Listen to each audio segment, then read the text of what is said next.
the microphone for Ashis.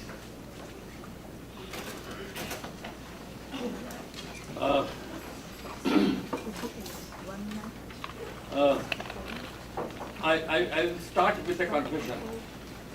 I don't want to beat about the bush. I don't think I made a good presentation because the paper was circulated in 2 languages. We have all read it or have seen it. I didn't have to read it. I could have had my say. Whatever. So that I will do now.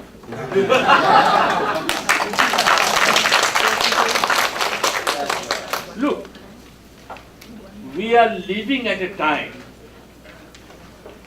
when the world is more or less known, at least geographically, and many people think in other ways too.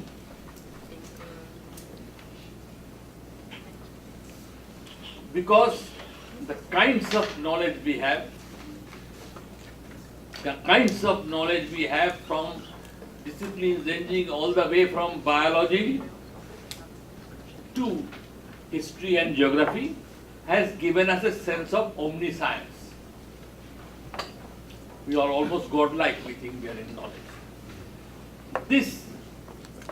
This awareness, for good or for worse, have generated a culture of knowledge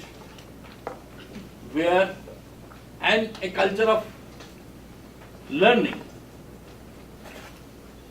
where information processing has become more important than information creation. Management is very important. That's what our laptops are supposed to do. You are managing information, managing inputs. So there is this part of the story. And in this new culture of knowledge, the universities equip you for a professional life very well, but equip you less to question the world of knowledge itself, particularly its fundamental issues. You can ask questions. After a professor has made a presentation, you also ask questions. You can contest many of the things said. But the fundamentals of knowledge are not questioned. It is in that process that we have now black holes of knowledge in virtually every discipline. There is also other kinds of black holes where certain kinds of individuals, certain kinds of collectivities disappear through it. And nobody is bothered because this is seen as normal and natural. Now, Hilbert made a lovely presentation about the 1965 genocide in Indonesia. But 1965 genocide in Indonesia should have been known and studied and explored at least 50 years ago. At least 50 years ago. Even Indonesia had the privilege of then having as an ethnographer Clifford Geertz and his distinguished ethnographer wife. They were in situ, right there in Indonesia, because he was a man who had always talked about thick description. He is known for, that's the concept of his best known in anthropology, thick description. That means the description should be so thick and detailed that by itself that ethnography should stand by itself. And yet, if you read the work, you will not find any mention of Indonesian genocide. 1 or 2 sentences talk about some problems, as if we are talking of a minor epidemic of influenza. Nothing more than that. which black hole of history did the Indonesian genocide fall through and disappear from our consciousness? We are forced to recognize that ultimately there is a hierarchy of genocides also. Exactly as there are a hierarchy of countries and cultures, there is a hierarchy of genocides too. Some genocides should make you, empower you if you study them, and some genocides better not be touched. Better not be touched because they had the complicity. They can boast of the complicity of very renowned, very powerful forces and persons. The 1975 Bangladesh genocide also has fallen through the black hole of history. Nobody wants to talk about it. Certainly not Mr. Kissinger, who is the only surviving big lord who was complicit with it, Mr. Nixon for that matter, President Nixon. Because it was. Bangladesh said 3 million died, even if you accept the smaller number, 1.76 million, which others more serious about the issue have suggested. 1.76 million is not a small number. Nobody wants it. No suspect. So there is this part of the story. And part of this story, development, part of this situation has come around from the fact that there are larger, they're said to be, larger impersonal forces in society, history and economy which rule our lives, which we shouldn't, without knowing too much about them, meddle with and leave them to the experts, to the more knowledgeable and the more politically powerful. This is the situation. This is one part of the story. The second part of the story is this, and this is the harsh reality, that the social sciences, the culture of knowledge with the social sciences represent the entire edifice of knowledge matter is a product of the Enlightenment. Everybody knows that. European Enlightenment of the 17th century. But that they are also simultaneously a product of 4 major events in global history for which shape these social sciences. One, the discovery of America and the 200-year history of systematic genocide of the indigenous people in America, the world's most successful genocide, if you want to go by available records. According to some, more than 95% of the indigenous people were killed by intention or by neglect, because they also brought European diseases there. And they knew about it. In some cases, they even used that. For example, they have used distributed smallpox-infected blankets as a gift to some of the American Indian tribes. Some say contest that's a highly exaggerated view. Only 92% died, not 95%. Well, somebody has said no, 82%. That kind of thing. That let us not go into nitty-gritty, but that was very systematic extermination of people. And if you read the European writings of the time, and you see what to justify that spread of new civilization, a new kinds of criteria were introduced in the evolution of societies. No longer were societies, cultures, civilizations considered different and spread on a horizontal plane. they were seen as located on an evolutionary way, a la Charles Darwin. So it was not difference. What was different on a horizontal plane was converted into a vertical plane. So the difference didn't remain there, it went down. So you are not different from me. You and I, we are brothers, all human beings are, and I was like you 200 years ago. I have improved and become this. And if you want to improve and be civilized, then you become like me over the next 200 years. Read my textbook. Read the histories I produced and sociology and social evolution and theories I have. That became a new thing. In fact, you will find that when Voltaire said China was the most civilized country in the world, right sitting in center of Western Hemisphere, and within 100, less than 100, I would say within 50 years, it already began.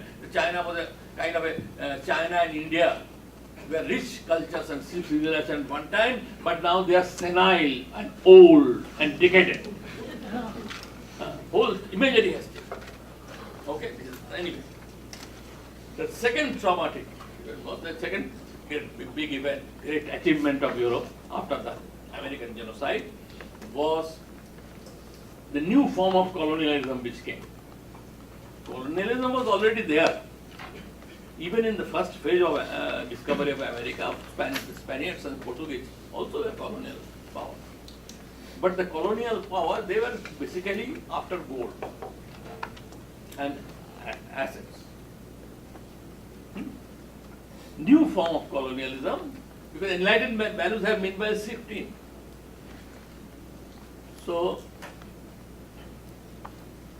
you need a different kind of justification of colonialism, and the idea of colonialism as a civilizing mission entered the scene. It is a new kind of colonialism.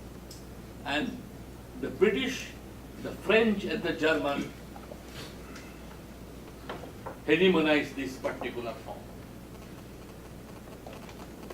All three traced their origins, cultural origins, new culture with which they lived, to ancient Greece, Athenian democracy. Though Athenian democrats had never heard of these countries, they were more in touch with Egypt, Persia, India, and God forsaken Afghanistan. They had not heard of it. They had nothing to do with it. But they became their ancestors, and we were supposed to then live with an ancestral envy. There's another Freudian concept from which I have drawn, I guess. So, we have suffered from ancestors, they have this part.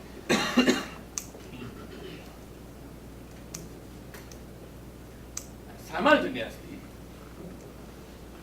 there was the Atlantic slave trade, which I consider to be the first attempt to globalize the world. First, because it was a four-continent trade.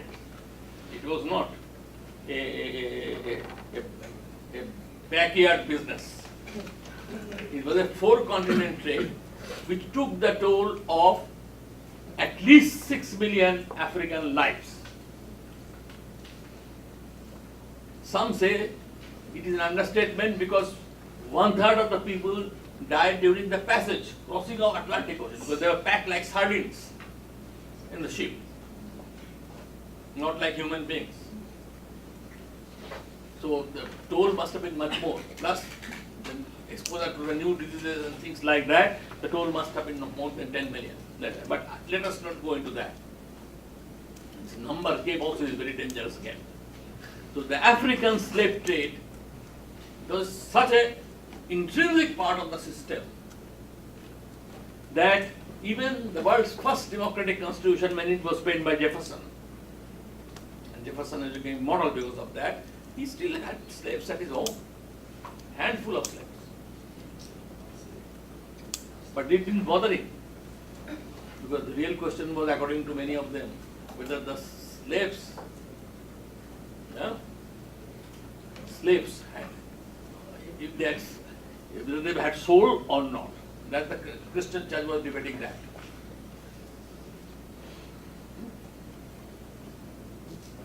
So this was the problem. And finally, the two world wars. Two world wars.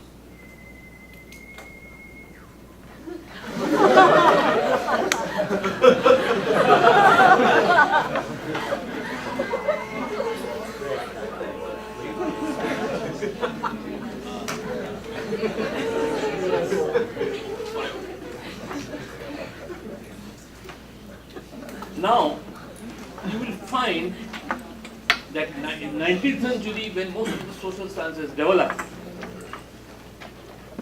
one of the main themes since then had been what determines knowledge. What determines knowledge? What kind of social, political, and economic forces define the matrix within which knowledge is generated? And everybody was trying to find out the sources of knowledge. But the search for sources of knowledge in Europe never reflected back to ask what kind of knowledge these four events I have mentioned had or not itself. There is no study you will find which systematically explores this part of the story. That what the knowledge you have produced, what you did to that knowledge, and what kind of brutalization is reflected in that knowledge. That was really in your life. Nobody asked that question. I'm still waiting for an answer. And one of the reasons you find that from Hegel to Kant and David Hume to Marx, irrespective of which side of the political ideological spectrum you come from, they have all have strong racist components. Extremely strong racist components. And I propose to you that the problem I picked up today is a part of that story. They had no concept of these societies. Most of them never visited it. But if you read Marx, you find that with what confidence he is speaking of India and its future, that colonialism has liberated India from savagery. Where did he get that? You just see.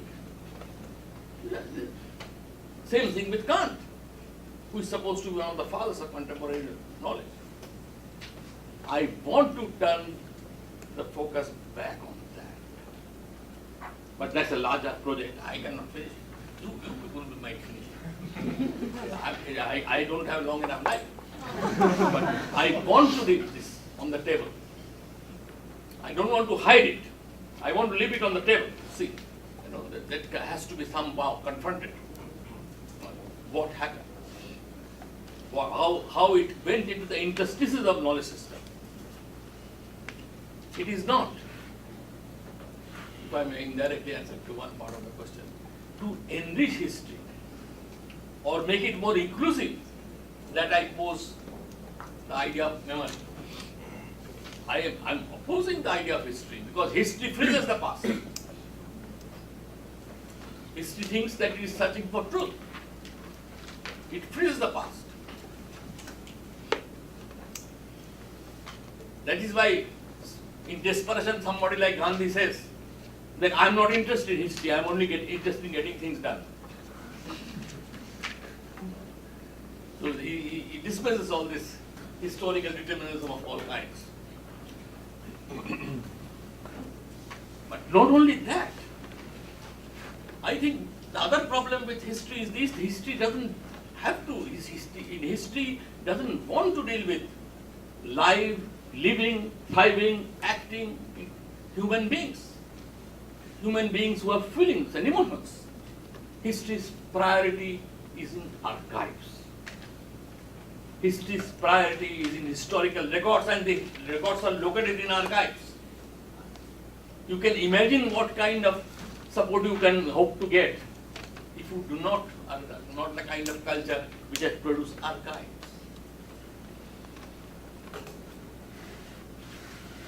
What are the what kind of justice you will get from history? I think it is absurd. Whether it's the indigenous people in China or India, because our rulers also pick up this same history, same style of doing history, as a kind of great progressive move. So the idea is this paper was how to put ethics into knowledge, however unfashionable it might sound. How to put a touch of ethics in knowledge. And that is why I gave the example of PILO. Now, I didn't tell you that because that's a wrong way of justifying it. And now, PILO's description of how to negotiate the island through navigation also includes the fact that they see the islands as moving, that the boat now never moving in their calculation. The boat they're driving that manner, they don't move. They calculate on the basis of, they presume the islands are moving. The sun and moon are moving, but not the boat. Very strange way. Now, if a number of famous scientists have argued that that's the better way, that's the clue to the success of that exercise. One of them is a Nobel Prize nominee, and they're scientists. One of them is trying to say that this is the right way to look at it. But by now PILO is dead, and probably the whole tribe of navigators is also dead. They are now proletarianized, selling perhaps tea and biscuits in the local tea shops to the tourists. So that's life.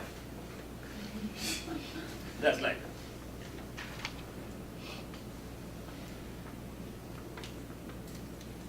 I do believe many of these points they have said are very important issues have come up, and I don't want to trivialize them by casually dealing with them. But I want to say that there are some, I will give you one example from my own experience. About 15 years ago, I suddenly confronted the fact that no European has written, except two anthropologists, I think there are exceptions, but not the way I am putting it. No written, about Indian or Chinese or Japanese, Asian and African religions, without ever mentioning the fact that from Japan to west of Africa, this whole landmass, there is no old word for religion. There is no word for religion. I have tried to find out, to the best of my knowledge, what is the word for religion, and then ask how old it is. Invariably, the word has come in 19th century as a translation of religion. What it means also is very interesting.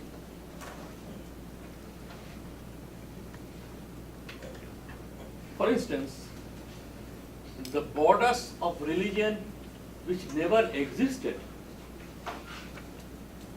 have come into being with the inclusion of these new words of religion. In Japan, 95% of the people are Shintos, 85% are Buddhists. So it's very difficult to have a really Shinto-Buddhist quarrel.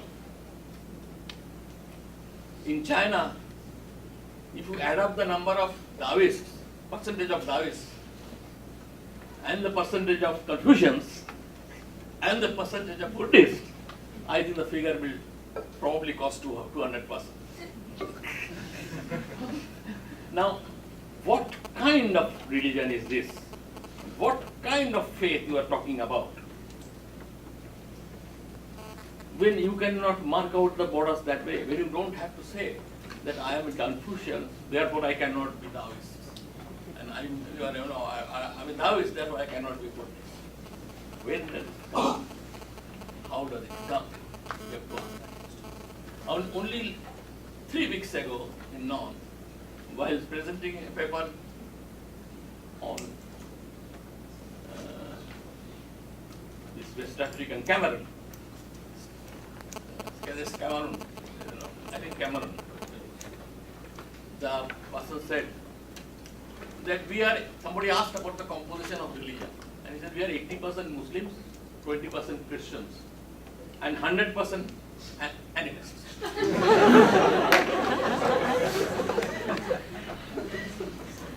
So, I mean, that's the way religion goes.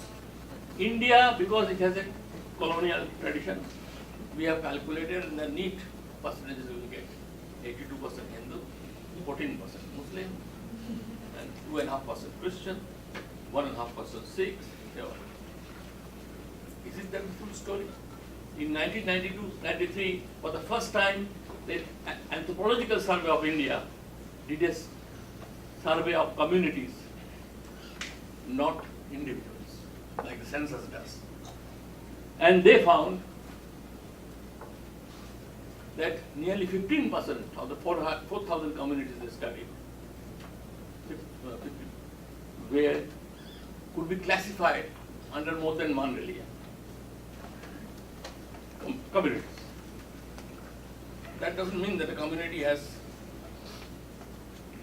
people belonging to Hindus and Muslims. It means that each person there can be classified either as a Hindu or as a Muslim or both. And I believe that tradition has been pushed underground. Even the kind of Islamic fundamentalism which rejects other creeds and other formations of Islam, I'm convinced that part of it has come from the idea of very clear margins among religions. Because fundamentalism of Islam there was. Wahhabis and Salafis were there for centuries. But that does not mean they looked at this process in this fashion, with clear-cut borders. That is the way it has gone. So, in that kind of a context, we are looking at social knowledge. In that kind of a context, we are looking for what are the interstices, what are the openings of gaps, what are the escape routes in Gideon. And this paper, I want to explore a little bit of that part first, successfully and unsuccessfully. I might have failed mostly, but that doesn't disappoint me. I will start again, if necessary. But this search I cannot give up because this is vital. This is vital. That is why I give the example of Indian music, where on the that it is possible to survive even in the contemporary world with a different concept of the mnemonic. It is not a lost battle. It is still possible to produce walking encyclopedias of music. Only recently, when one of the well-known musicians died, there was a obituary by a well-known critic. He said it was a walking encyclopedia of music. This was Savaran on Vincent Joseph. Now this you can still say. You can still say this is possible. I met similar persons in other areas of life. This carry on knowledge with you, and this knowledge is less contaminated, whatever you might say, with this culture of knowledge we have talked about. That's my real defense, why I am doing this exercise. I am very grateful to all the participants, particularly these three young persons who have made excellent presentations. if I had time, I would have gone a little more detail, but I have taken notes, and when I write again this paper, some of this will be reflected there. I'm very grateful for that. But this is my enterprise, so I am not trying to justify it by history. I don't believe that something called nationality exists in this part of the world. Nationality exists only in those parts of the world where people have been atomized. We are not atomized people. They are communities. They are communities and multiple rings of communities. Traditionally, the peasants were a community, but peasant armies also were there. The kings also mobilized people for defense of the country. And many of the things, we have just picked up the slogans. I was astonished. I will just give one instance to finish my thing. I was astonished when I saw the royal palace of the Maharaja of Cochin, because I was doing a study there. No respectable Chinese or Indian plutocrat, or what you like to call them, business tycoons, would spend one night there. It was so modest. He looked like the house of a village landlord, and yet we talk of feudalism. I am more impressed by the fact that he was the king who, when the Jews ran away from Goa because of the operation of this, the European anti-Semitism in Goa also came. So they ran away to Cochin. The king was very surprised to hear that a synagogue could be destroyed by the Christians, because he said, this was a place of worship, why should they destroy it? Then he said, all right, you rebuild your synagogue here, and you build it next to the royal palace and the royal temple, so that nobody will touch it. The synagogue still shares one wall with the royal palace and one wall with the royal temple, the Hindu temple. It's still there. And he gave a plaque to the Jews, copper plaque, which they still show with great pride, that till the sun and moon are in their orbits, these people will enjoy full citizenship on this day. So even our concept of feudalism is more, even though it talks only of this part of the world. No, it is not really genuine. It's shot through with this kind of thing. I was myself surprised. There was this letter a friend of mine showed. I have not seen that correspondence with one of the viceroys of India, and the secretary of the India House in England. The viceroy complains that the Maharaja of Chittor in Rajasthan is a highly respected Maharaja. And he complained that this person doesn't know how to live with dignity. He does an allowance of 3,000 rupees from his own treasury. And half the money he spends on his lunch, because his lunches are open, so even the peasants come and have lunch every day. Sometimes 300, 400 people come and have lunch. So half his allowance goes in that. So he says, I hereby recommend that the Maharaja's allowance hereby is increase it to not 3,000 rupees a month, but 3,000 rupees a day.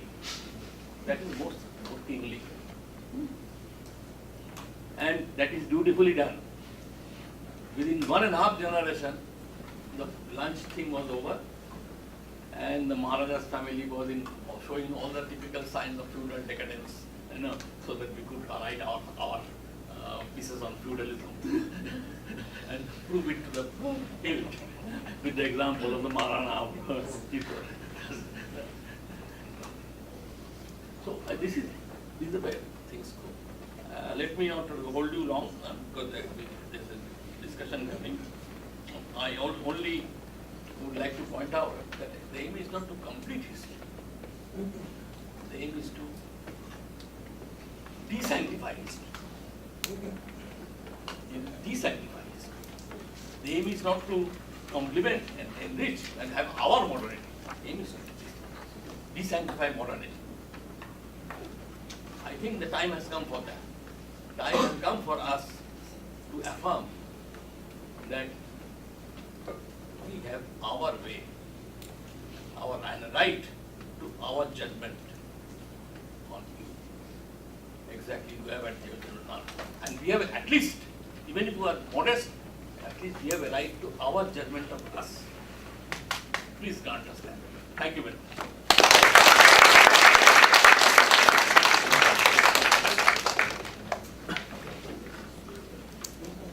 I guess the floor is open, and we invite some questions first, and then.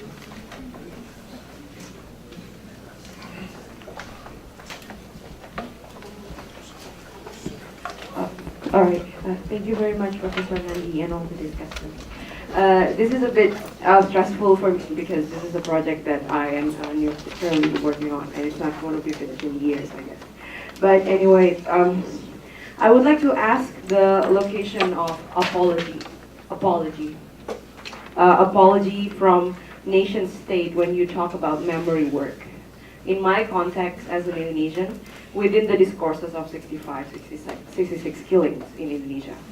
So for Professor Nandy, my question would be, what is the relation that apology has with the principle of forgetfulness? So if it has a relationship at all with apology, does community that lives with anti-memories would have it emerge as a form of silence, or does it take any different form at all? And for Farid, is apology an important part of reconciliation, not only for the victims of 65, 66, of course, but also for the nation as a whole? And if it is, what is the goal? What are we coming for? Like, what's after that? Is it civil society? Because that's what I feel after I read and studied Ariel Herianto, John Rosa, and Saskia Wiringa. Thank you. More questions?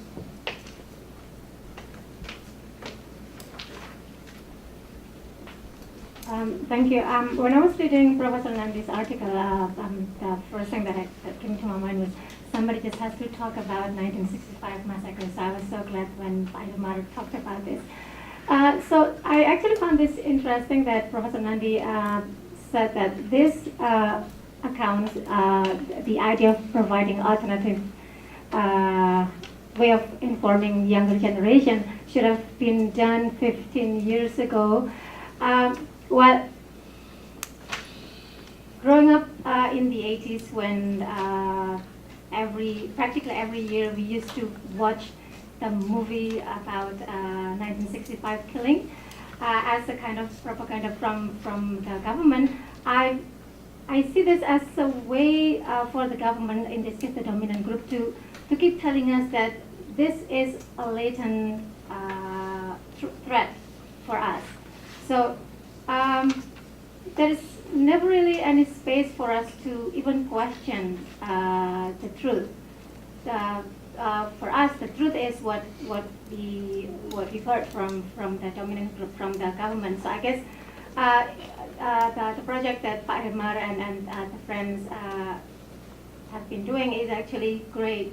But what would be the explanation to this? If, for example, this account should have was not written a long time ago, was it because of the fear that's been embedded in us, that we never really had the idea of questioning the truth? But I also would like to propose probably another explanation. Could it also be because Indonesia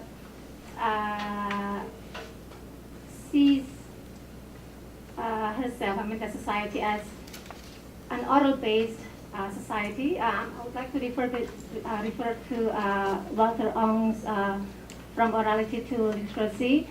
In his book, he gives a list of the differences between oral-based society and written-based society. One of these is that oral-based society tends to be superstitious. They believe in myths, and so I guess that has a lot to do with distorted truth, distorted memories. So if I could relate this to the condition of education in Indonesia, practically there is no place for literature in the school curriculum. A renowned Indonesian poet, Taufik Ismail, said something about this. It's the tragedy of a zero-book tragedy, that Indonesian school children do not really read books from primary to secondary college. It is only when they enter literature department, then that would be the time when they really read literature. But before that, literature has really no place. So in that case, there is really no place for critical engagement to be developed, not alone to flourish. So that could be an explanation why we've never had any written accounts of this massacre as an alternative information for younger generation. What's your take on that?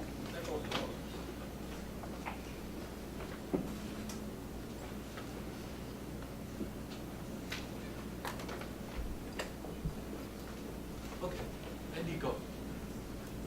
So you end first.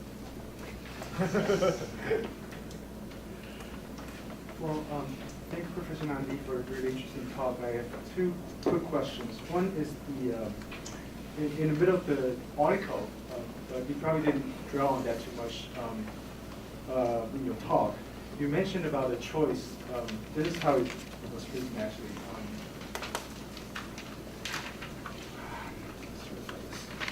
Where you were talking about enlightenment and the kind of envy we have about enlightenment of choosing ancestors, and you use. Okay, sure. So let me rephrase again. In the paper that is circulated in the room, towards the middle of the article, you mentioned that there's a possibility to choosing the ancestors. Ancestors. Choosing the ancestor. And I wonder if you can sort of explain that a little bit more in terms of what you're trying to say. It seems to be a more bold move in thinking about this memory work, and to also sort of ground it in the historical context. How is it possible to choose ancestors, for example? Is it possible for Taiwan to choose America as the ancestor rather than China, for instance, or Japan for that matter, right? So, I'm not trying to just joke about this, but try to ask you to help us think through this idea.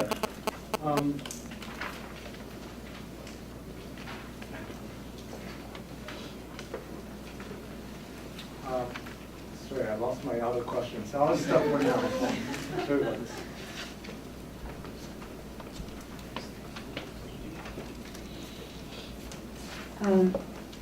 Yeah, I'm happy to be here. I'm engaged in restorative justice movement in Korea, especially historical incidents in the perspective of restorative justice. So actually, restorative justice is the theory of victim-centered theory in the peace studies. So I'm so curious about how do you define oral history? In my understanding, oral history already includes the silence and social structure and how people react to the incident. So, and also it has How people react to this incident. Which Yeah, incident, for example, massacre. And we used to use multi-dimension to analyze those kind of historical incidents. So I just want to know, how do you define oral history? And the other thing is that, in my understanding, linguistic system always belong to the privileged people, and especially in dominant people. Last year we had history textbook dispute in our countries. It was huge dispute in the society. Actually, but both sides of the historical disputes belong to the intellectual, but people just don't have much knowledge about, or they are not just dominant linguistic system. So I just want to know, do you think what would be the role of intellectual in the dealing with this kind of historical incident? This kind of elite Historical incidents. historical incident. You want to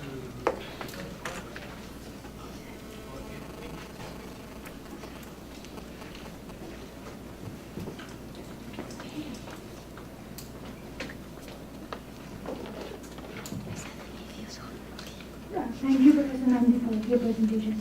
I was going through your article, and I would it be possible for you to tell us a little more about what exactly you mean about to be the study of memory work?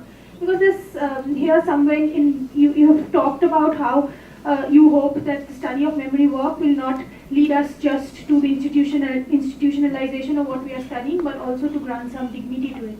But then when you're talking about study, would you just talk about dignity, or would study also mean recording it, analyzing it? So when we are analyzing and recording, would that not, in a way, push that further towards the institutions? Could you just explain that a little bit? Thank you.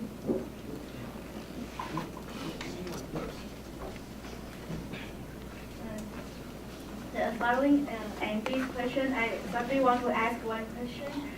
Do you think, in your opinion, do you think it is possible to choose our children as our ancestors?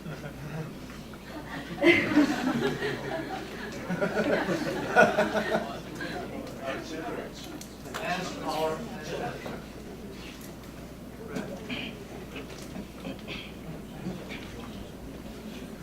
Ashis, you mentioned this particular person called writing about Indonesia, doing this thick description. Okay, and I think I should let everybody know this Clifford Geertz is long been discredited by anthropologists like me in Chicago. And when he's writing about Indonesia, he's working for the project of new nation building. Now it is very clear the whole new nation building project is funded by Pentagon. Funded by Pentagon. And it's just like a modernization project.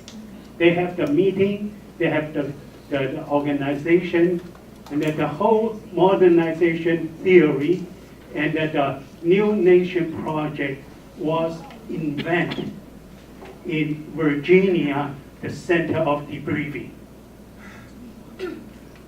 It's been proved, and the record was there.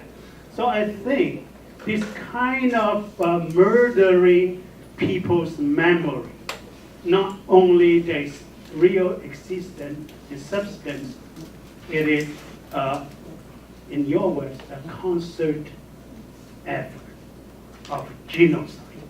Not only about the physical body, also of their historicity, also of their memory. It is planned, it is well coordinated, it is a big mass cultural industry during the 50s and 60s. So there's no surprise until this very day.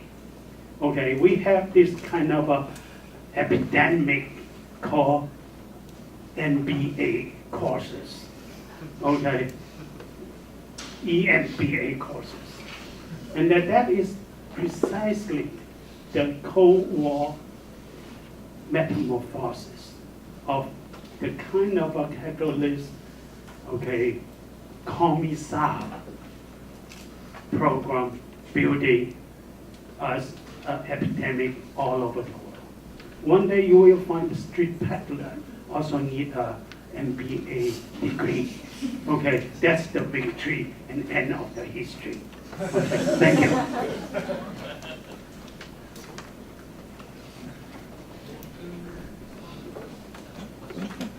Okay.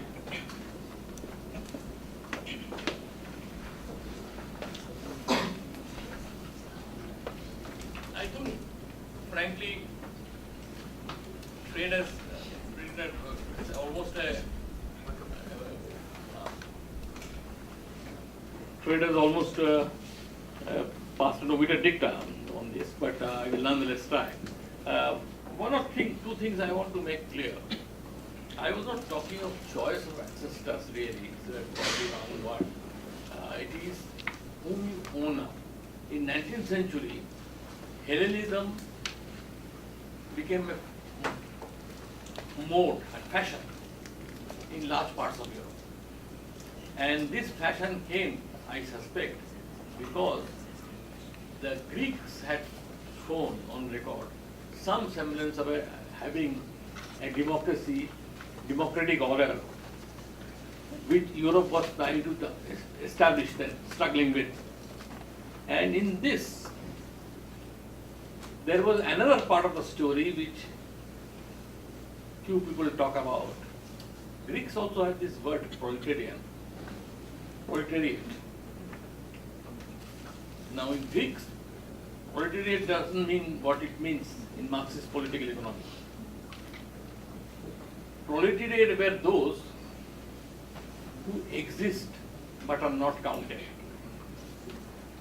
Yeah? So I think unconsciously that was something which seeped in the European consciousness. You were dealing with people who exist but do not count. So when in 1943, during World War II, in a year where there was no fall in production of rice in Bengal, Winston Churchill ordered the rice to be purchased, and built as a buffer stock in case Germany managed to cross the English Channel and came into England. So they needed something for the food stocks. And secondly, they needed rice for the soldiers fighting on the Eastern Front against the Japanese. The result was this, that 3 million died in a totally artificial created famine. And when Winston Churchill was told that there is a famine, he said that nature in its wisdom knows where there is an excess of the inferior natural stocks, how to reduce it. And this is part of the natural law that guides the fate of the world. This is his reply. In fact, his aim was to build another buffer stock, and he ordered also the last Viceroy of India, who defied his orders, so the famine was taken care of partly. Anyway, that's not the important point. Point is this attitude I'm talking about is what I mean. In this attitude, it is in that context that I was talking of countries which were much closer linked with the Greeks, without ever claiming ancestry from Greece. I wanted to say that, I wanted to imply that the other side also had no ancestry with Greeks. They didn't even know each other. But they came with an intellectual ancestry because of the tradition of the Greek city-states. That's all I wanted to say. One other thing is, I think I should mention this in the context of apology that was mentioned. I don't think it is our responsibility to ask for an apology. Apology comes, it comes. I would be happy if Africa is compensated for the slave trade, which there's a commission on that trying to get some developmental funds. I know many of the people in it, some of them are very close friends. And I would be happy that they get the money, but I'm not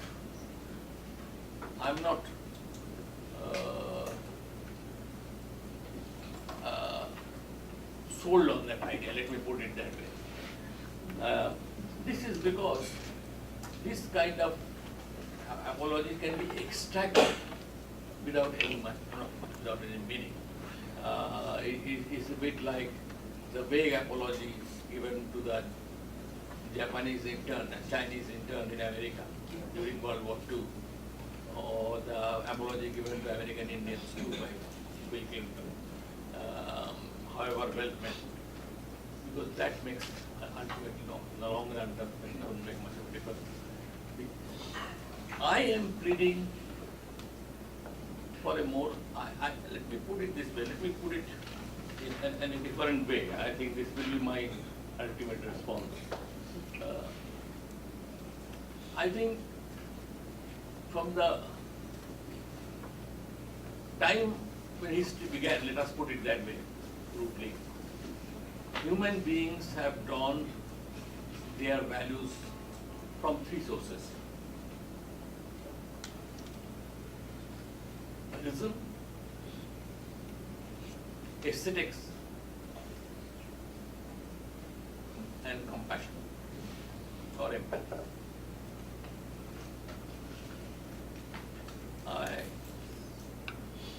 Now, each time we have tried to overemphasize one part of the story, something has gone awry, something has gone wrong. And I think since the 17th century, we have made reason the exclusive guide as part of the modern project, exclusive guide to values. We know to some extent about the dangers of making aesthetics the sole guide to it, or predominant guide to it. And Japan is a good example. Japanese atrocities and certain kinds of Japanese ventures in combination had the touch of that aesthetics. If you read accounts of kamikaze pilots, you will see that it comes out beautifully what they justify tying self-destruction as the Japanese military machine.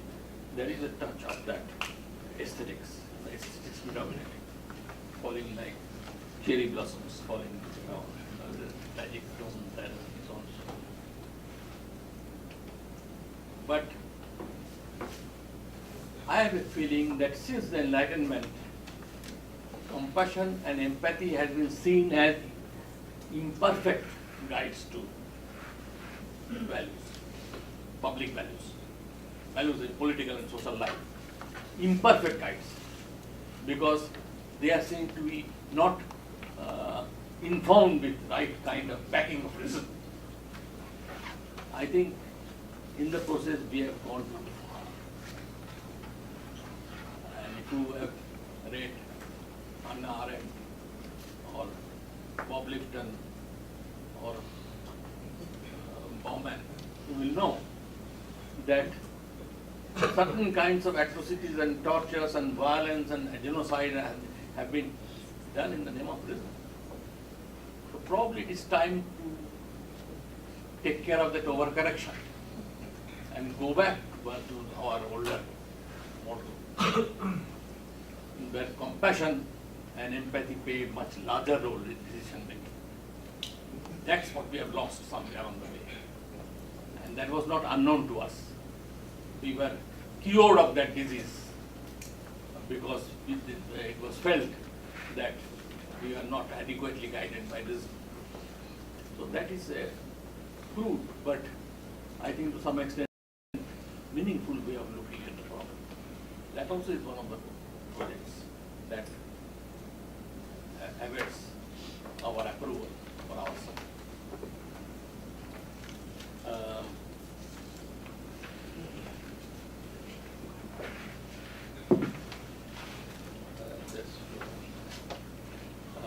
One other thing I would like to make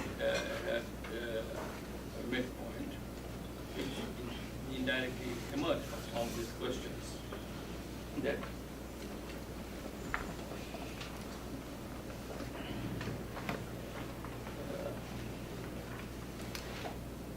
I am not interested beyond. I am not interested in a conspiracy theory. This is not as somebody did say, that a unified monolithic enemy also can be a product of that. The enemies also is not even checked. And I can give examples of that. I think I'm not for a conspiracy theory.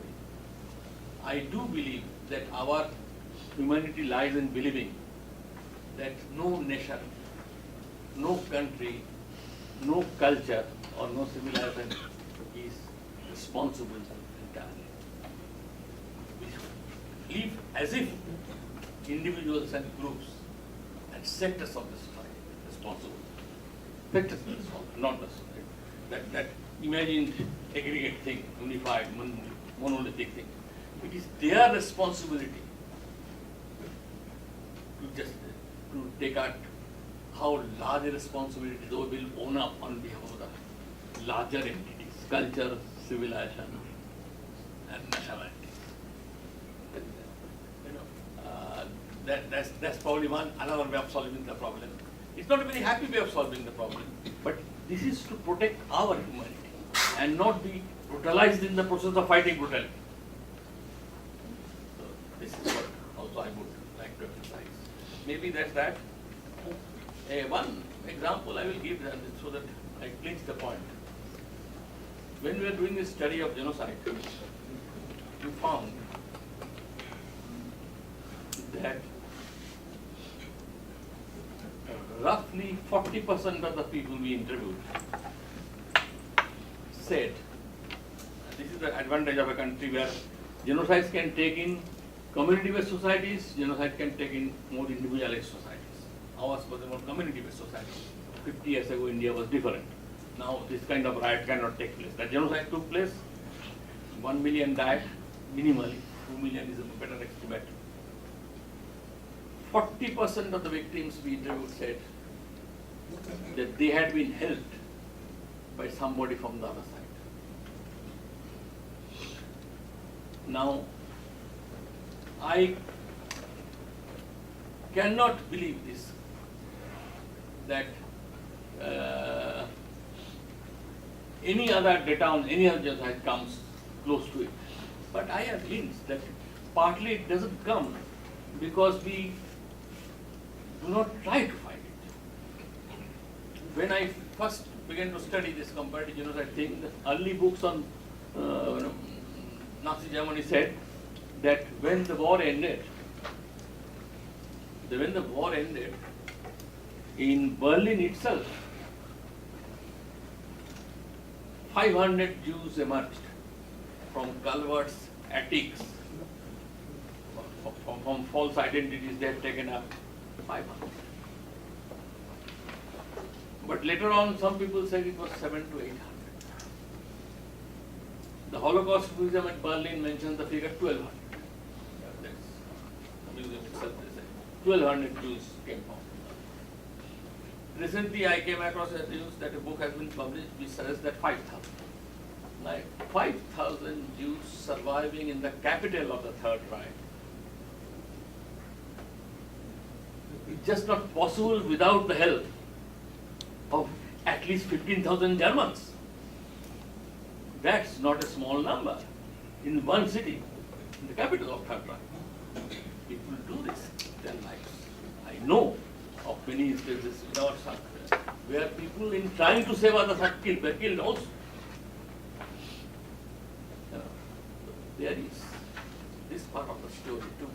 So it is our responsibility to recognize that part, that ensure that we are not setting up the picture of a monolithic opponent or enemy. Because choosing an enemy is also very important. If you don't choose it well, in the long run you become more and more like your enemy. Thank you very much.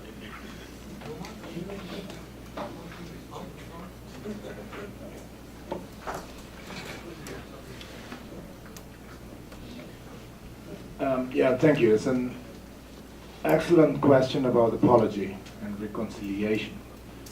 But I do agree with Professor Nandy that we don't need to ask for apology from the perpetrators of the state in that sense. But there is a background to that, because now, at least in the last 10 years, there is a growing industry of forgiveness. So people will tell others, yeah, you should behave, although you have experienced bad things, then you have to, you need an open heart, no? to accept other, or whatever other people have done to you. And I think this will not work, especially in the Indonesian context. And one of the reasons is because the facts are still unknown. I mean, if you apologize, then you apologize for what? What crimes did you commit? And if they are willing to commit that, they actually done something wrong in the past. And we are far from that, compared to South Africa, where this industry started, reconciliation and all that. There, to put it simply, the enemy has been defeated. In Germany, they lost the war. So there's a context for them to ask for apology, etc. Indonesia did not happen. Actually, the presidential election now is a reflection, a conflict between the two. The old, new order, and whatever is we want in the future, the better. So we are still in that kind of situation. So apology, reconciliation is even too early now to think about. No? There are basic issues that need to be addressed first. But if you talk about reconciliation, that what would be the result, or what we expect to happen from that? In the industry of forgiveness, it's clear, citizenship. So you really want to reintegrate people, and this is the interesting part, reintegrate into what? Into the same unequal structure, right? And this is the problem that we have in South Africa and other political and historical contexts, is that you want people to live in peace in an unequal society, which is, of course, strange and rather impossible to do. But this is what the industry of forgiveness is heading towards.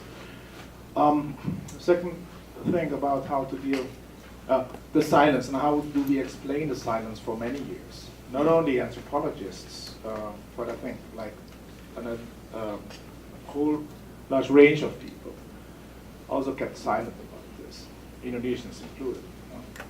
And the reason for that is, I think, partly because people did not know how to deal with that. The change came with the fall of the Soviet Union, the end of the Cold War, where you are possible to defend the right of the people killed in the 1965-66 event without being accused of being a communist yourself. So there were solidarity groups in Europe in the 1970s who tried to bring up the issue of mass imprisonment, etc., etc. And they were easily sort of sidelined and accused of being communists themselves. So it was not effective in actually raising the awareness of the people. I think in most cases there was this confusion on how to deal with the issue. Clifford Case, of course, is a different example. It's a different case, I mean. He actually talked about that, not directly, but through an article about cockfight in Bali, which basically says that Balinese people are violent anyway. So if they missed like 80,000 people were killed in 65, that's because of the cockfight, the love of the cockfight, not because there's something wrong in the political system, etc. So it's embedded in the culture. And this is a very convenient way to explain violence. I think many, not only Clifford Geertz, but many anthropologists in the 60s and 70s adopted similar lines of argument. That if you want to understand violence that took place after the World War, that you have to look in the culture. There's something wrong in their culture. Yeah. And this is that we need to study in order to understand that. I mean, that's the general line of argument. And much later, I think in '95, he wrote his sort of autobiography, and where he explained his position on the killings and basically confirming what he said in that article, that the communists were simply wrong. Yeah. And basically say deserve to be killed. You know? It's their own fault. Yeah. Yeah. And Clifford Geertz's position on this is not entirely new. I mean, Dutch colonial scholars did the same thing. And in fact, like commenting back on Professor Nandy's second presentation, is that we need to understand that what we think of being traditional are also invention of these colonial scholars. For example, and the whole idea of Japanese literature. It's a large set of works with different traditions, but then codified by colonial scholars and made into Japanese literature that even Japanese themselves do not understand. They had to learn Japanese literature in Leiden, not through mnemonic transmission of knowledge, not based on that, but their memories were codified, actually appropriated, brought somewhere else, and then returned to that community. And I think the same case is for adat. What is adat? Custom. Yeah. And all these issues, I think, are also products of this long history of colonialism, which actually brings back me to a question to you.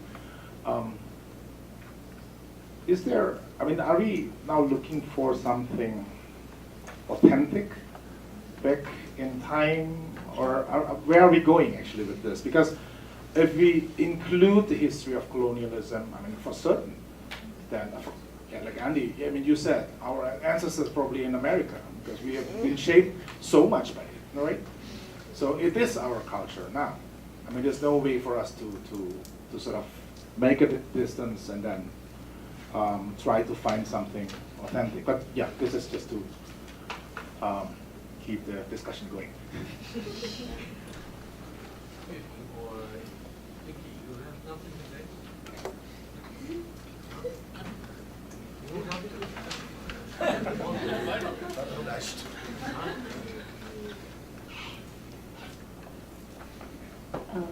Actually, I think in Singapore or Malaysia context, the more difficulty is about the memory constantly problem between the official narrative and also the victims themselves in seeking from the truth.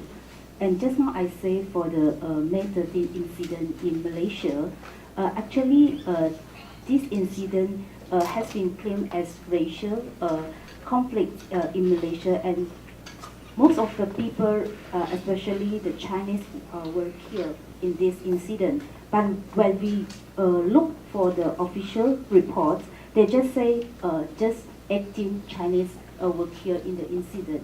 So I think it is the impact of this incident is spread very widely, and many people from Malaysia, they maybe go abroad to other countries, or there's also we just try and to think how could we push forward to bring this issue for the public discussion. I think it is more difficult in Malaysia because May 13 May incident is claimed as a sensitive issue in Malaysia. Yeah.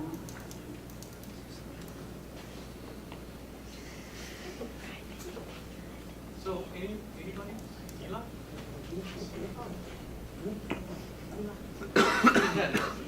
Ila, go first. Go. Okay, go. Okay, and thank you, Professor Nandy and the other presenters. As I'm coming from Bangladesh, actually, this is really very heavy and a long burden for us to, a kind of historical memory we were bearing, and we were supposed to forget at some point, because you are very much familiar with our history, and you also mentioned that historical problem of genocide.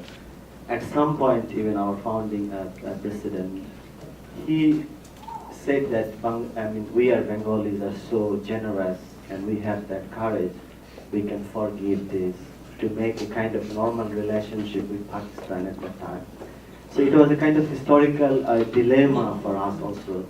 So actually what to remember and to what extent we should forget this kind of thing. So it always remains a kind of historical fact, but it also remains always that we have to remember something which we could not forget at all. So I will come to this point later, but I have a specific question to Hilmar Farid. And what I was wondering about, because as I understood from Professor Nandy's paper, is that the very important thing is how to host the otherness of the other. And the way you were saying is actually practical, maybe to some extent very useful, to identify ourselves with some community who are now facing kind of injustice or the problems like we are all Gazans. I think there is an overriding kind of Greek epistemological problem is here also, that if we identify with ourselves, or if we cannot identify ourselves with someone, then we may not have any ground to defend or stand for them. Can we really disassociate from this kind of urgency or imperative? Can we really stand for a community that they are not like us? They are other, we may not agree with them, we have some serious problem of their demands or their positions, but still we can stand. So I have this kind of question for you. And for Professor Nandy, the dream work, as Freud actually used, is kind of the reality that comes as a consequence of suppression of the reality. So it is a kind of a dream that we encounter which has been suppressed, and that's why it's also pathological, and we have to be cured because of that, to be acceptable and to have a normal life within the structure of symbolic order. So if we apply this in our daily life with regard to the question of our memory, then how to differentiate the fantasy, distortion, and different categories of different realities of memories, and what are the purpose we will actually eventually end up to accept this overriding reality coming from colonial and Western Enlightenment project, that to understand this is as a reality of the history that we need to accept, or to actually overcome this and to go somewhere else. Thank you.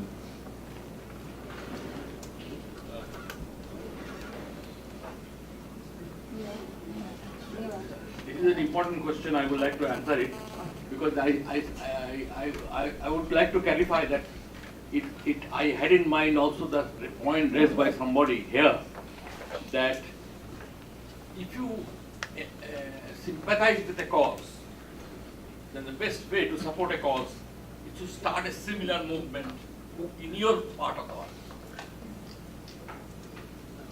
I was suggesting that something analogous to that process has to work even in case of oppression or dominance.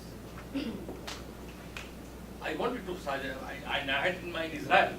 Israel reportedly was established to counter the violence on Jews and the systematic discrimination and oppression of the Jews over centuries in Europe, but ultimately ended up as a country which is not sensitive to similar discrimination and similar violence perpetrated on the Palestinians.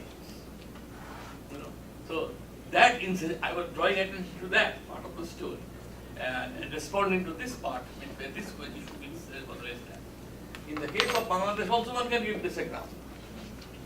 In the case Bangladesh was, it's one of the significant factors in the Bangladesh liberation struggle was the recognition of Bengali as a language spoken by a majority in Pakistan. Now it was a majority language, and they were not even granting it even a secondary status. Now in that kind of context, I would have expected Bangladesh to be more sensitive to the Chakma issues, where they could have also been at least a little bit more generous to a small tribe, which is a minuscule proportion of Bangladesh. That I consider that a failure. But on the other hand, I would also like to point out that in some sense, I have a discomfort with the language of revenge and justice as a form of revenge. I don't believe in that form of justice, and it would have been probably better if more detailed trial had been held with an international representation, and I would have been much happier, even if it was death sentence that comes from that kind of a source, rather than Bangladeshis themselves taking up the entire responsibility of doing it. That's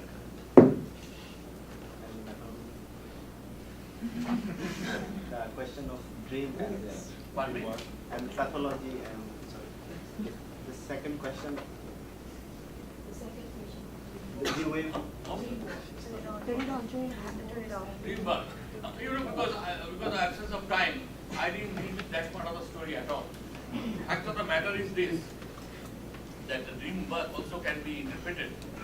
Yes, the idea was that it is also exactly as when people say dismiss something as myth. My response always it is this, that for the last 150 years I am hearing that you have discovered the analytic capability to handle myths, from Freud and Marx to Levi-Strauss and Derrida. They are all dealing with myths, the structuralists and post-structuralists, and they have all claimed that they have got a clue to the language of myth. Now, if that is so, be happy with myth. You read it like another language, but they don't have obviously as much confidence in their own claims as others have.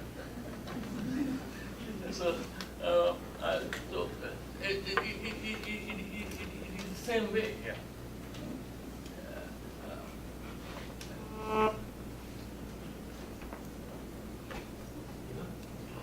Okay, hello, Professor. I'm here. It's such a pleasure to finally be able to meet you after following what Vicky said, 1 month of misery, reading your text. But, misery because it seems very counterintuitive in a sense. I would like to just push what Shinjini has asked before forward, the question of this memory work. How do I say this? If I understand this correctly, like when we're dealing with memory, it's not like we're attaching specific meaning to what these memories actually mean, but probably sort of like making it into an open allegory to open more discussions. Absolutely. But the thing is that, like what I said, your ideas always seem a little bit counterintuitive, that we need to sort of question this whole framework that we already have. I forgot my question. Okay, so like, when we're dealing, for example, with oral history, how do we, as a researcher or as intellectuals, try to voice out certain memories without actually co-opting these memories or framing these memories into our own ideological or our own knowledge production? How do we actually do that? So probably that there's also the question of ethics there. I'm raising this question in relation to, I'm sorry because I'm Indonesian, so I sort of have to relate that back to Indonesia. I'm sure Fai also knows this. There's this special report made by our highbrow magazine, Tempo, which discusses the 1965 massacres. They titled it Requiem for Massacres. Thank you, Anissa. Requiem for Massacres, the title of the special report. But basically, the special report deals with the accounts of the people who were actually part of the massacre. So they were the so-called killers or murderers during the massacres. My problem was that I think this was also part of oral history in the sense that you try to bring out all different accounts of 1965 massacres. My problem was that how all these oral histories were framed into a certain language, which is the language of, for example, what Anissa has stated before, apology. How, oh, this is the violence of the nation state, and thus the nation state has to apologize. Or, because of this, we need to reconcile. But again, I think Fai has answered that really well. Reconcile into what? What's after that? But yeah, that's my question. So these questions of ethics, when we're actually talking about memories, how do we voice it without framing it into certain things? How do we make it into an open allegory without attaching That's a very special important words? question. I mean, I wish I could give an answer to that. The honest answer is this, that nobody has found an answer to that, and I have not either. But I am aware of this problem. You know, to me it struck that when seeing the documentary, The Act of Killing, Yes. that even the killers were uncomfortable about it. Yes. Even the killers were uncomfortable about it. But those who planned and executed are not, obviously, it hasn't shown any discomfort at all. So there is this part of the story too. The killing often is done by ordinary people. You know, I've done the study of partition. I have not found a single happy killer. We had very few, because this 50 years after, we did the study 50 years after the event. Not a single bloody happy killer. But that's the way it is.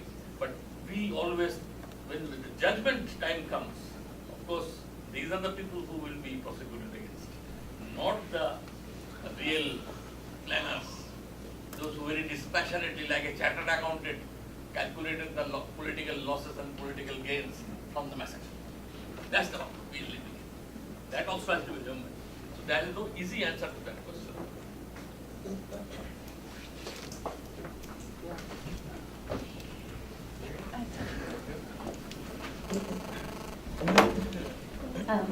Well, thank you for bringing this topic. It's sad that it's that genocide and massacres can unite so many people of so many countries. And my question to the panel is about if we can keep problematizing the discourse or the reality of human rights and the law.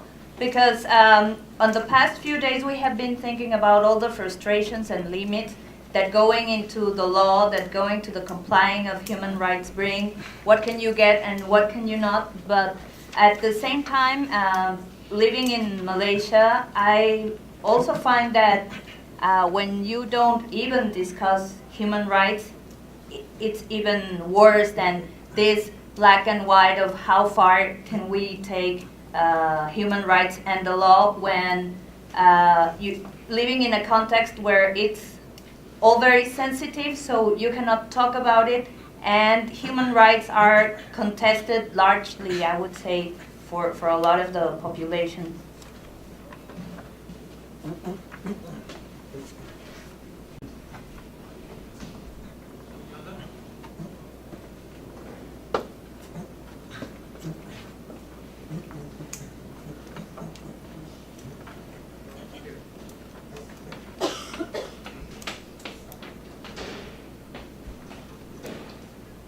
There's one point I noticed in your essay, that's what a use of a word.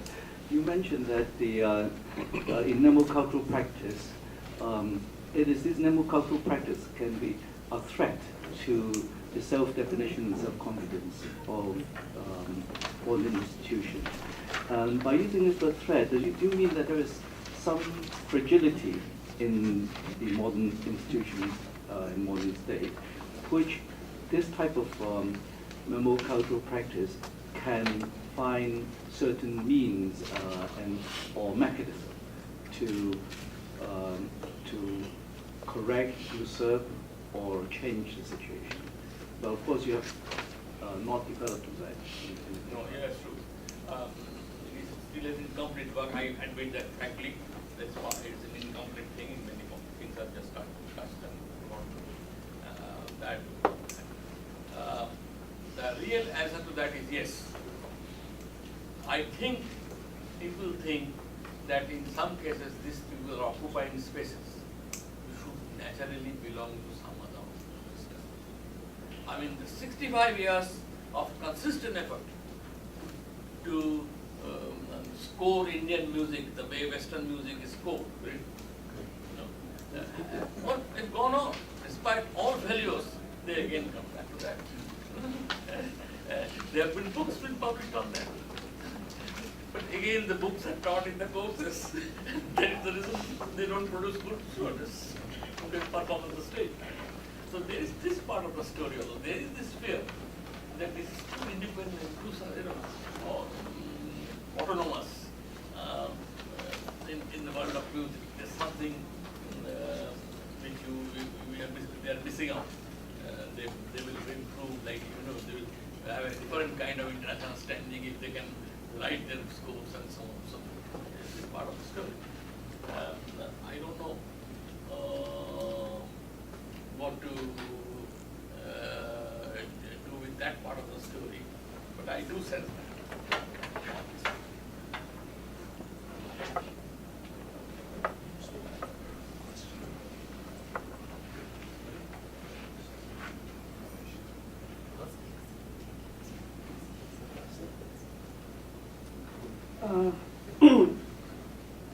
I want to ask that, is there any possibility that we work towards consensus memory?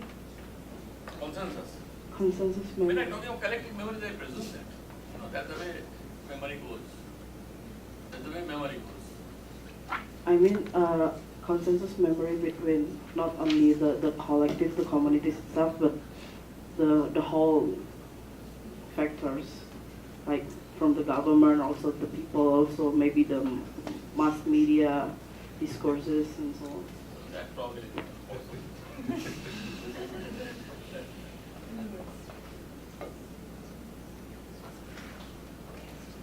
not yet. Just one extra comment to the previous apologize this kind of discussion, because I was recently talking to an artist who was born in the 1950s, that generation of Chinese artists, and he is saying that we're asking Japanese to apologize, but the Chinese people, we don't apologize to each other at all. And then I recall my family experience.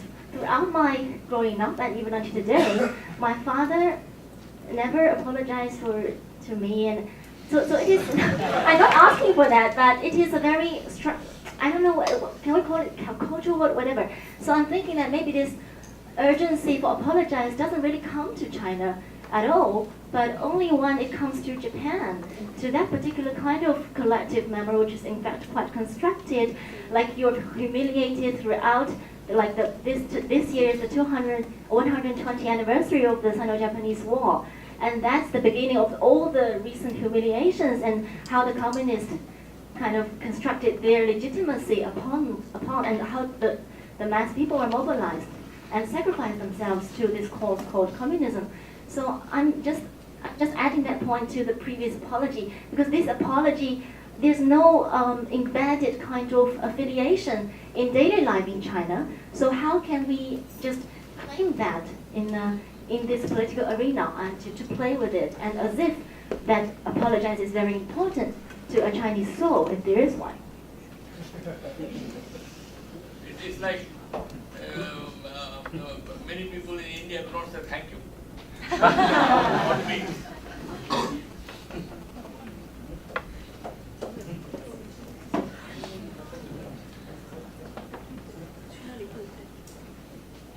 Any other? Hilma, do you want to reply to the earlier question?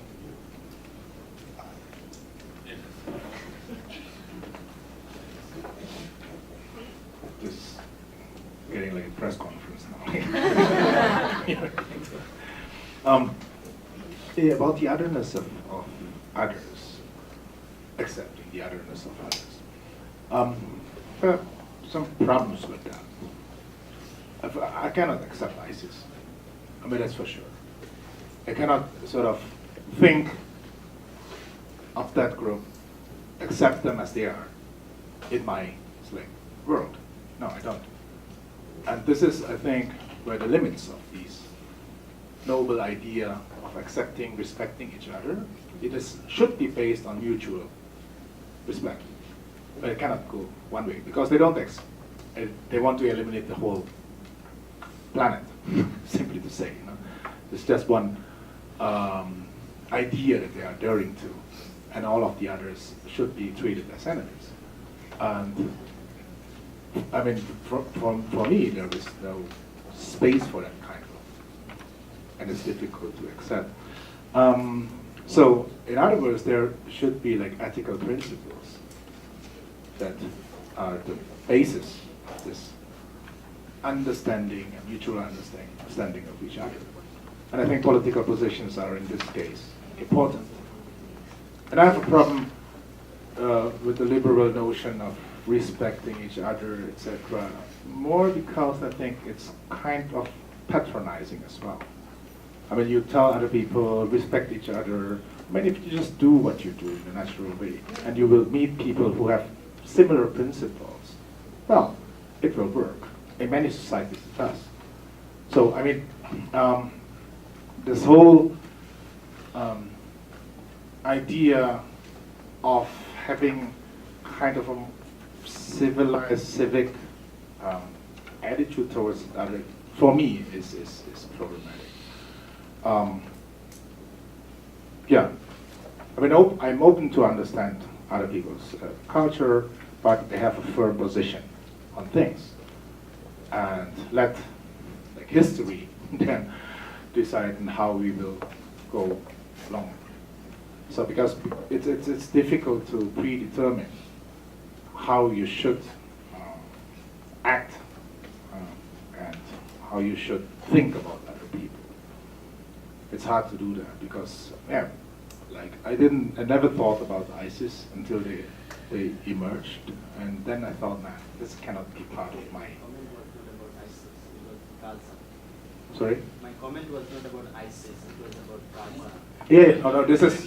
Your comment was not about? And my point was not about ISIS. My point was about Gaza. That when we identify, we are all Gazan, which is not a reality in which we live.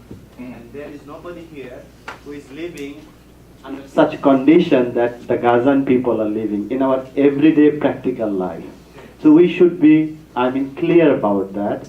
And my question was, this kind of identification as an epistemic operation which imposes certain kind of category that if you are not like me, which Professor Nandy was trying to problematize, then we cannot identify someone as human, someone as defendable.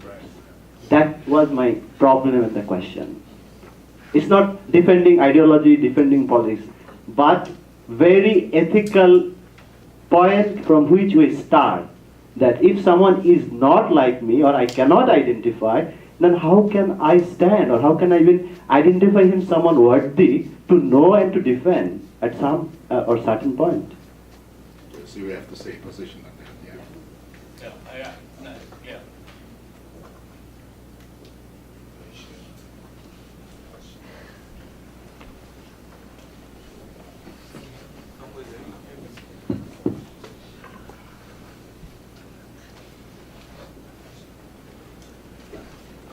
I think at this point I have a question for our youngest panelist about the Taiwan, so-called, you named it as the Aborigines in the slum, and all is a problem, the problematic you identified. I think it is a interesting, important paper. I would like to read it, but as I listen to your presentation, I think you try to deal with many different questions. The first is the invention of the category of 4 nations, and the made of religion is one of the 4 nations, and it is the old trick. Okay, just like the Republic of China idea of 5 nations. And actually, the Republic is actually one of the Han people try to republicize the other 4. Okay, now in Taiwan is this one try to put the other under control. So it is just basically national ideology without any substance, only a claim. So it's obvious in the real practice, okay, the one of Aborigines or the other 少数民族, for instance, in the 5 nations, okay, the other 4 is just, a token. But the problem is that, okay, the case you work on, the so-called urban slum Aborigines, and with a residual name as Aborigines, it is a problem of itself, just simply from the naming. Okay, and the naming itself is very easy to carry over the stigma. Okay, and itself is the sign of stigma, as well as living in a slum situation. Also, it is a signify a situation of stigmatization.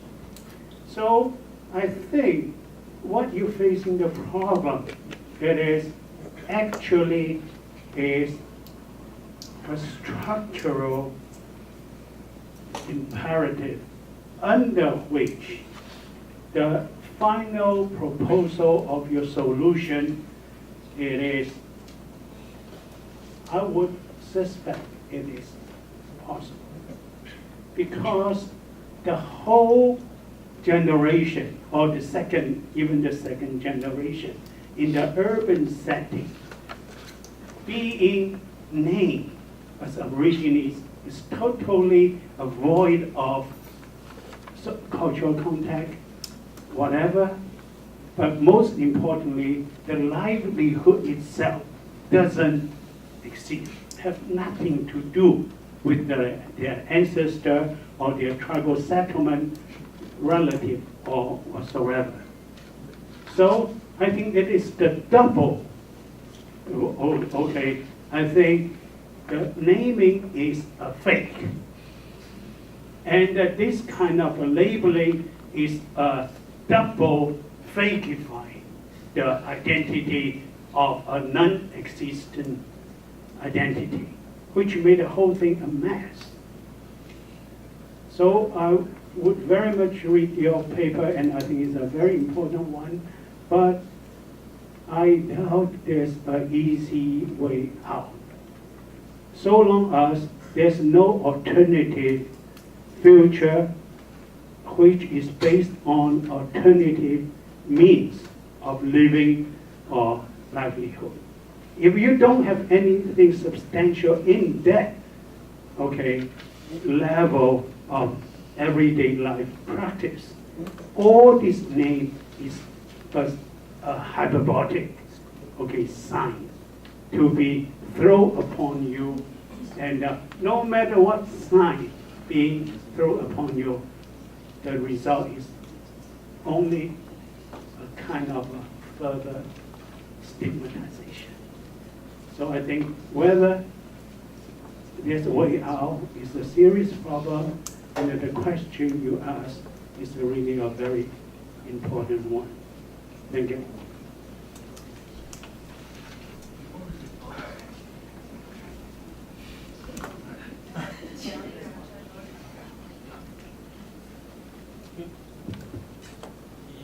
She wants to have some time to think. He wants to reply later on. Say more.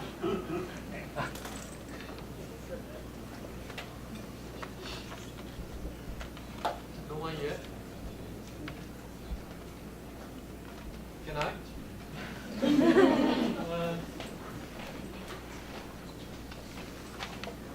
I don't know how to frame the question, but seems to be, I think you open the memory work into an open space, to use your own term, escape route. Right? And certain escape can be worked through the space of a memory, if we do more work with it. And especially, I think you, today it seems to be most of the imagination are on the larger community of genocide and national massacre on these different levels. But I think you try to open even more spaces for the smaller culture, the smaller community, or the excluded. But somehow gets the more imagination because we know this story, so gets sucked into those imagination. But even on those terrain, on those more controversial and non-controversial terrain, you seem to suggest in the discussion, like most of the national genocide issue become the question of a truth commission, reconciliation, and so on and so forth, right? And it seems to be from this angle, you would not, my guess is you would not say this is the wrong direction to go, right? But that's not enough. But how do we open more spaces for even on that level, different kinds of possibility for memory? And on the other hand, I think some students try to also pushing towards then how to do the studies of a memory. But this is, I'm not sure it is an answerable question, right? In the sense that it has something to do with which community you're locating yourself, right? And on what basis, that becomes something concrete, historically situated. So in that sense, non-answerable. But I think the idea is to open up the space of the memory, vis-a-vis history, vis-a-vis the truth of fact, right? And because people really do know memory does something, right? But we don't quite know how to put our fingers on and work it through, right? Because all the memory in concrete form will be different. That would be, I don't know, it's my own understanding of the space you try to open up. In that sense, counterintuitive. Right? So you have to resituate the issue in order to locate where. So you have to have your own problem to do the memory. Right? Otherwise, it does not seem to make sense. That seems to be I think the space you're trying to open. I don't know. Or anybody else want to open up other direction for discussion? You're welcome.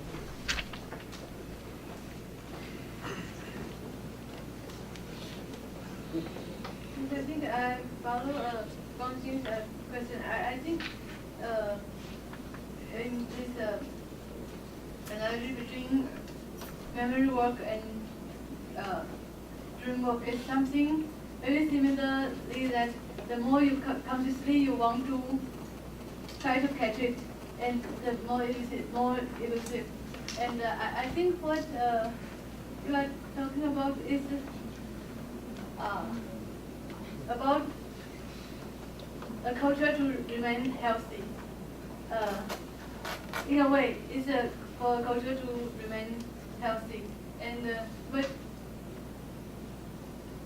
And I always try to read your work as a kind of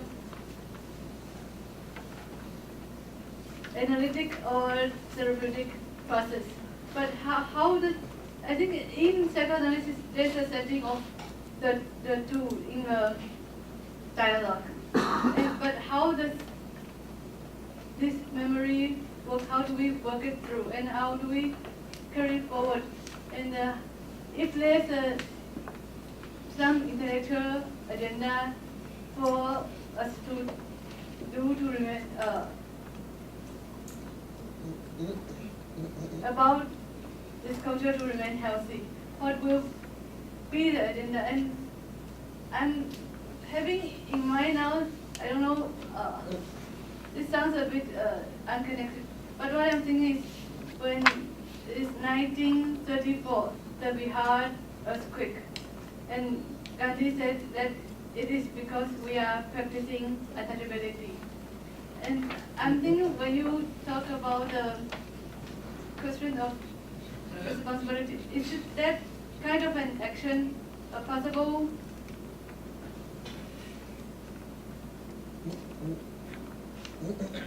way to look at a culture to remain sorry, it's a bit scattered question.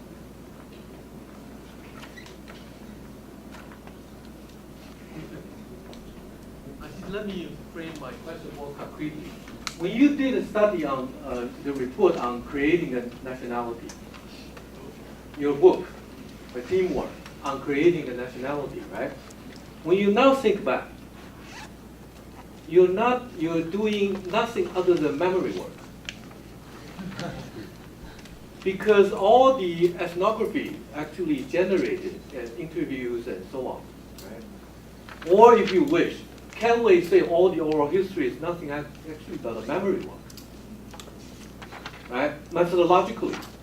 So in that sense, people evoking, their memory of the abolished site, that wasn't the case. All these story about past history, that's really memory, and shared by the community and so on. But at that time, did you have the tool, of a memory work in mind, right?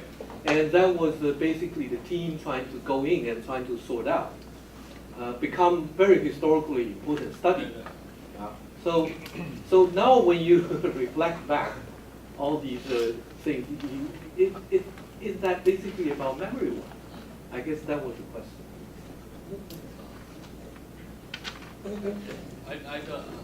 I would agree with that way of formulating that what I'm suggesting perhaps now I would go about it in a different way. I would probably go in how that memory was replaced gradually by Hindu nationalist memory of a different kind, how that was achieved. So that becomes a different story, but you are right, because I have not thought of it in this particular fashion. This has come more from my recent awareness about linguistic groups disappearing, small cultures disappearing, peasants becoming a different. Very word peasantry has a different meaning now in India. Like the small peasant communities which were there, they are different. Caste has a different meaning. They are becoming aware of this. I mean, previously, if you talked of caste, you always thought of hierarchy, that. Now I think that this singing caste of Rajasthan, somebody mentioned it, that he or she had heard them recently, only yesterday or today.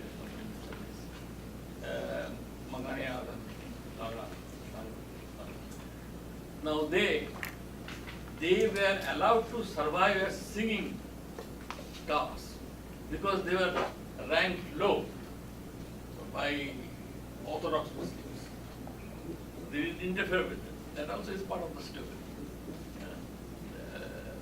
If you abolish caste, that protection will go. I can think of that. There's this kind of thing. So these are the things one has to think about now. I mean, I don't know how to reconcile this.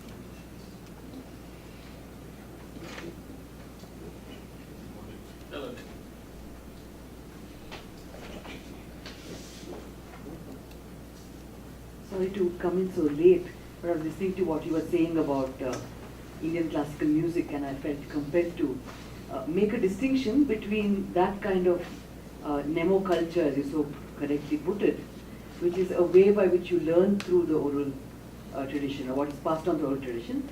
I think it would be important to make a distinction between that and the kind of collective memory of genocide, of suffering, of experience.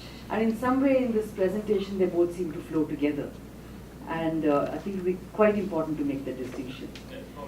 And to add also to that the Nemo culture thing is, while it might seem, I'm a practitioner of Hindustani music, and I now do research on that music myself. So I know the extent to which it has changed over the last 150 years. So it wouldn't be entirely accurate to say that was Western staff notation that we tried to emulate, and that is what led to the a lot of bad people getting trained as musicians. I think that's a rather large generalization. No. I was pointing out that the Western attempt to staff notations, attempt to write, has pursued the Indian musicologists for a long while. It's not a recent thing. I mean, if you remember, Bhaskrander's first attempt was that. And before that, people like Dilip Kumar Rai in Calcutta tried this kind of thing for a while, though he himself was a classical musician, and gave it up. So there was this time. I am fully aware of that part of the story. But on the whole, you are right, that there are these two things, because I wanted to combine these two polarities of creativity, community culture, where community plays a role in the creative process, and where community plays a role in the destruction. But probably you are right. I definitely distinguish. I will accept that. Yeah, I haven't. I want to argue with about Hindustani music. We can do it at some other point, because some of the greatest singers teach through notation. Like? There are many, but my own teacher, Neela Bhagwat, is a very famous singer in the Gwalior Gharana, and she teaches through notation. I'm not sure I entirely agree with her, but that's the style. Her teacher did not teach her through notation. Yes. But I would say on the whole, that's too hysterical debate only for person this. who comes close to it probably is Rap Apre. And I found out that she, though she has a PhD in music, she had a proper diet thing and became a proper traditional disciple of all. That was the coolest I found. I finally accepted. Probably the last round or last bit of a chance to pose questions or thought.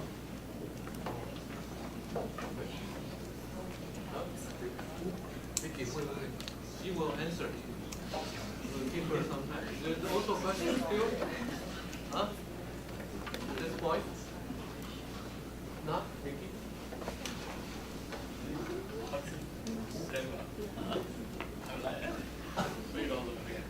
Thank you, Professor Chu, for your remindings and questions. I will try to organize my thoughts. I was a bit anxious, so I drink too much. So I try to give some thoughts right now. I think when I write this script, I'm also trying to question this. The place has been called as in Mandarin is 都市原住民聚落. In English, actually, this is my translation. Urban ghetto of indigenous people. The both have been, the both terms are seem to be a very neutral terms, but the thing is that I think I'm trying to find a framework to describe these people who live in these places and who has been categorized, still has some, has still been categorized as some kind of, in relation with this politics of ethnicity. This kind of politics of ethnicity, or this naming of ethnicity, this has its realities. How do I say? These people has been carry on this identity or naming or name as some kind of Aboriginal or indigenous. I think this has much relation to do with the bureaucracy structures. They try to develop certain kind of social welfares to include some kind of identities to give them welfares. So I think this kind of a strategy that the governments try to deal with those people by allowing them to stay here, but didn't try to look into what's the real realities happening there. So I don't think I make myself clear right now. But I'm still in my paper. When I use the indigenous people, I always use the quote. I'm trying to rethink how to describe those people living in that places and why they are still carrying on this kind of identities. I'm trying to rethink this, but I still have not much answers of it because in my experiences staying in that place, most of the younger generations or the kids, they actually so unfamiliar with their the ancestors in their tribe. They just have their relationship just fragmented or just being cut. They only have some kind of they can only have the relations among peoples around that ghetto. They don't have any experiences in the tribe. So it's a strong alienation from of those people, of those children living in that places. So I think I'm really trying to deal with multiple layers of questions here, but I think I don't find much research which are doing this, which are actually focusing on the issue of this urban ghetto and in relations with the Aboriginals or the indigenous. This just use the temporal term. I didn't find much of the research on this, but the reality is that most of the ghettos around the city outskirts are mostly inhabited by the so-called indigenous people. And how do we describe this kind of phenomena? I'm just trying to rethink this. And yeah, I didn't have any answer, so still thank you for your questions. No more questions? So the final moments goes to the table. Anyone want to say anything? Or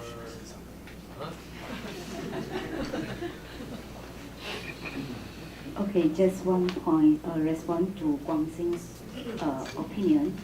Just now Guang Xing has mentioned it is important to open up a different memory space, and I think this is important because I link it to the problems of the shared memories in society. I think it is not easy when we talk about the shared memories in Malaysia, because we always ask whose memory is it? Malay, Chinese, Indian, or indigenous people. So every group have different memory to build up themselves. So how could we open the different memory space? I think this is an important and challenge question in Malaysia. And this problem occurs when we talk about the East-West Malaysia problems. Because I think both sides, people, they have different feelings or different legislation about the 1965. This is not about the killing problems, but this is established of the Malaysia. So what kind of feelings in East Malaysia and West Malaysia people that think about the memory to join in the Malaysia? So I think this is we have to deal with it and to solve this problem. And the other one, I would like to respond to the human rights problem. I think it has more progress in recent years in Malaysia to fight for the human rights or the freedom rights. Some NGO or other civil organizations for different ethnics actually are work together. But I think the problem is we have to show that there are fights for Malaysian people, but not for a special ethnic group.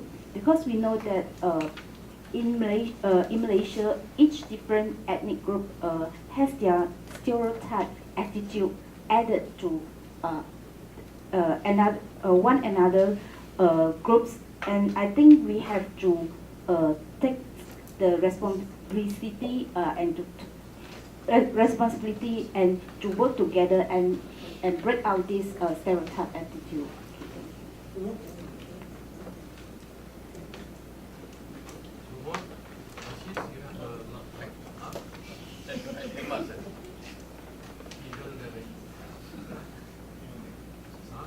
So, is it? Yes. Okay, let's thank them.